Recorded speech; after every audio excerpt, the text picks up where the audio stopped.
So I've been like thinking, because I didn't know about the H3 podcast and shit. Well, the only thing I'd ever seen about the H3 podcast was Ethan Klein saying that women are to be conquered, implying that like it's natural for men to rape women, which was interesting. And aside from that, I knew nothing about it until this whole Palestine-Israel thing. So everything that I've seen of the podcast, it's like they cover like Justin Bieber relationship paparazzi shit for like 5 minutes, and then the rest of the podcast is Ethan Klein like pointing to people who he wants his audience to harass and doxing random people. Literally nothing but that. It's like a interactive, organized mass harassment / doxing experience and nothing else. Like he dedicated his entire last episode to telling people to go and harass Matt Lieb, who is a member of a show that I control called Good Mythical Morning, and like trying to get him fired, which isn't going to work because I own the show, Ethan. His entire episode, apart this, regardless of the title, it was like half of it at least was dedicated to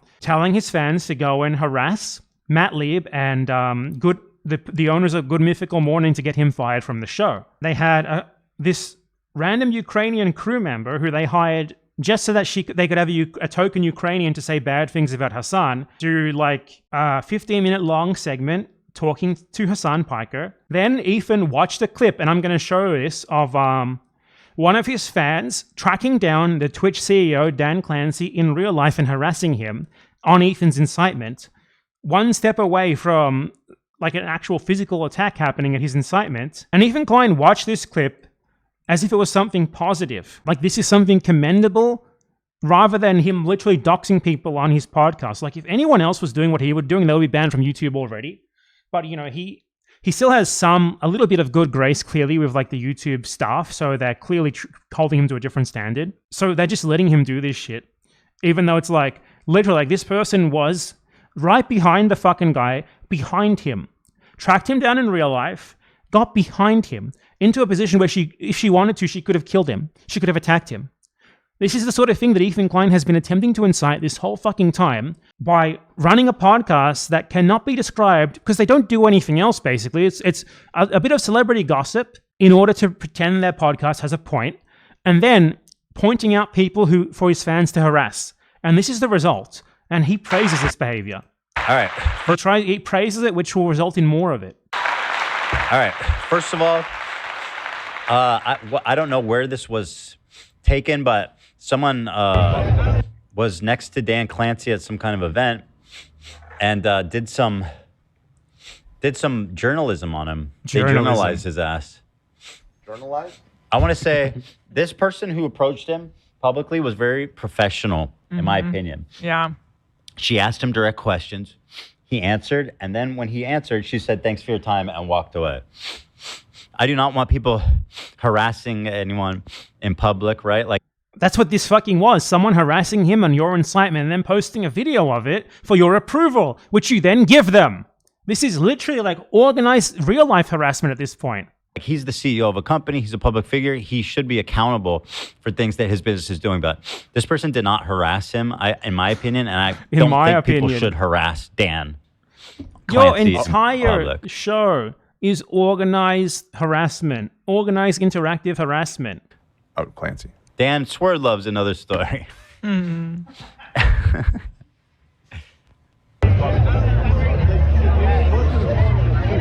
Hey Dan, do you have any comment on why you won't let Ethan Klein stream on your platform? He is the streaming on Hassan the platform. content nuke? He is. Why he got banned twice? It got reversed. It got reversed, but it was like it was not an automatic ban. Do you have any comment on that? No comment. No comment? All right, good to know. Appreciate it.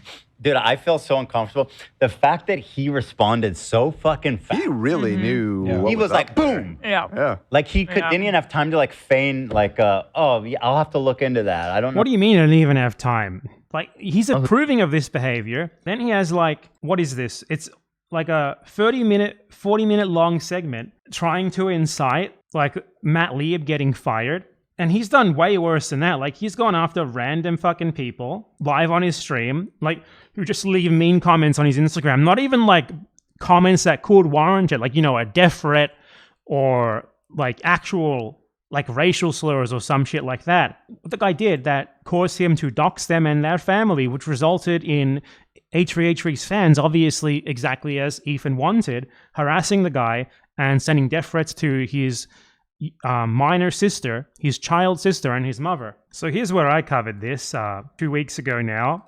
This is like every podcast for him is like Ethan either points to creators who he thinks his fans should harass, or he like points to like random people, totally random people, and he tries to incite harassment on them. Men are being obsessed with you guys when you only had 15K subs. Glad that's behind me. Enjoy hell. This guy's for real. Joe Coop. Look this guy up. Enjoy hell. He commands his fans, look this guy up. Here's his real name.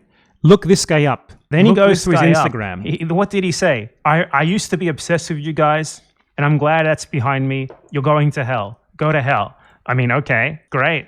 Nothing wrong with that. You know, he's insulting you and saying go to hell, something that people commonly fucking say to people they don't like. Nothing even remotely worthy of like doxing or like, you know, singling him out for harassment. But what Ethan does immediately is say, Joe Coop, look him up. Anyone, let's see if I know.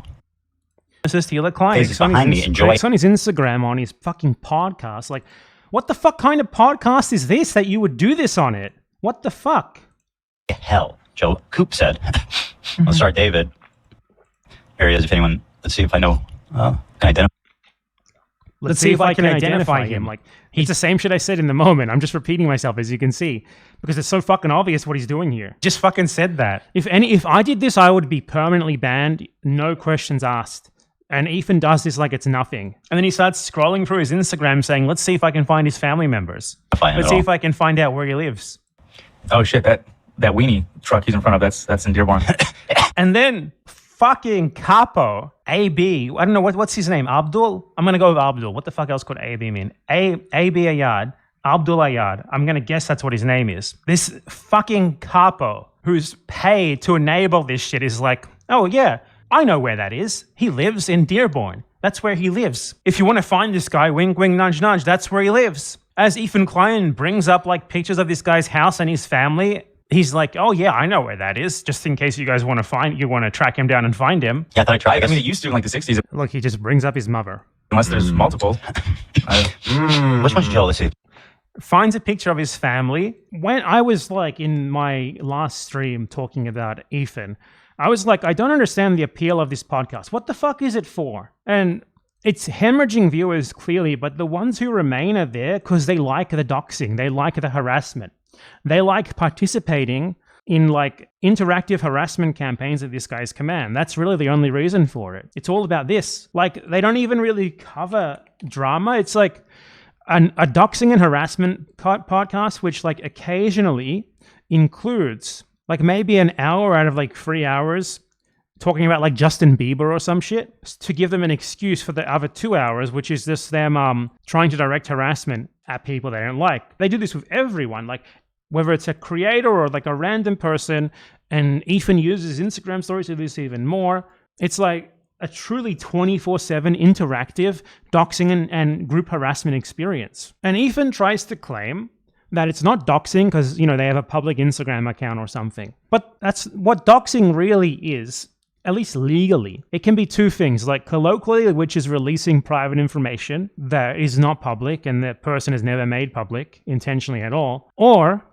it can be like sharing someone's personal information, even if it's public, for the purpose of spurring harassment against them. And that is how it is defined in California law. When you dox specifically for the purpose of inciting harassment against someone, you share even public information, like someone's real name, their family members and stuff like that, and you say, look at this guy, go harass him. Or like what Ethan said there, like, look at him, look into him. Let's see if I can identify him. That's when it often becomes illegal. And that's what he did. It's very clearly illegal. Like, his entire podcast is just this, complaining about either creators who he wants people to harass and try to mass report, because all that he can do now is mass report because he's so insane that he's lost whatever clout he used to have with the actual like employees of the platforms. So he can't just point at people and get them banned anymore like he's used to. So he just does mass reporting and like organized harassment. Or like, if it's not a creator, he like doxes and their family members and tells you to like go and contact them, and like their mother and their fucking underage relatives start getting random messages from his fans. I've received like horrible death threats that I went over in my last stream about Ethan that I'm not going to put here because that video almost got taken down by YouTube for including what those people said to me. I had to like appeal it and it remained up. I don't want to risk it again. But like I have received probably at least 3 to 4 dozen very like descriptive death threats from Ethan Klein fans, often under their real name. A lot of the people who send these seem to be like, they look like their children, which is, I guess, gives you an idea of the sort of audience that Ethan Klein has. So yeah, I mean, that's what his podcast is really dedicated to. Recently, he doxed another random guy who just a guy who left a chat message like laughing at him in like the poker live stream chat, which he was apparently reading like a hawk. Here is some fantastic Instagram stories of Ethan Klein doxing a random guy.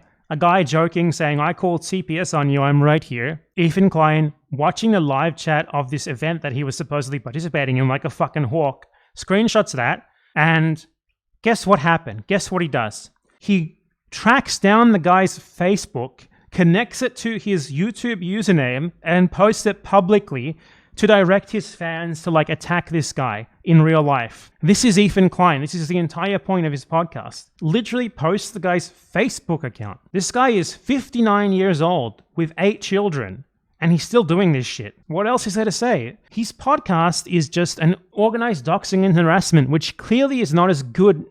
You know, it's not as appealing to people as his whatever they did before he started doing this was, given that he's hemorrhaging viewers, less subs every time, less viewers every time. The ones who remain are there because they are like new viewers who have joined because they like this sort of thing. They love like interactive doxing and harassments. They just want like the guy to tell them who to dox and harass next. Or it's like super fans, like absolute obsessives, who became enamored with them beforehand and who are just going to be there until the end of the day and forever. And they will do whatever he wants because for some reason, like this weird parasocial shit that they have going on worked on them. And now they just in there forever. They're lifers. What a weird thing to be obsessed with. Anyway, that's what the H3 podcast is. It is the H3 podcast is the doxing and harassment podcast. It's just Ethan Klein pointing at people and telling his fans to harass them, like to write emails to their fucking congressman or whatever. Like, it's just endless fucking targeting of people who have criticized him or like joked about him or insulted him or said anything that doesn't like. Telling his fans, go and harass this person, or telling his fans like, and you know, obviously his fans go and do it, or telling them like, go and get this person deplatformed, go and get them fired. And the fact that this is on YouTube, he's just doing it openly on YouTube. Like, what the fuck is going on here? And honestly, obviously he's being given special treatment. But if I was doing this sort of thing, if I did this sort of thing even once, I would get banned instantly. Not that I would want to do it, because what the fuck kind of content is that? Like, you just fucking direct harassment at people all the time. You're not even critiquing them, not even responding to them, just telling your audience that they're bad and directing them to attack the person. Like, it's one thing if you talk about someone and you criticize what they have said, and this spurs harassment to them. But Ethan Klein doesn't do that. Ethan Klein outright tells his fans to harass people in no uncertain terms. He outright tells his fans to help him dox them. He does dox them. And he does it for no purpose aside from driving harassment towards them. And it needs to be actioned by YouTube, obviously. This podcast is dedicated to doxing, harassment, and nothing else. And it's fucking insane that it just gets by. Like, what the hell is going on?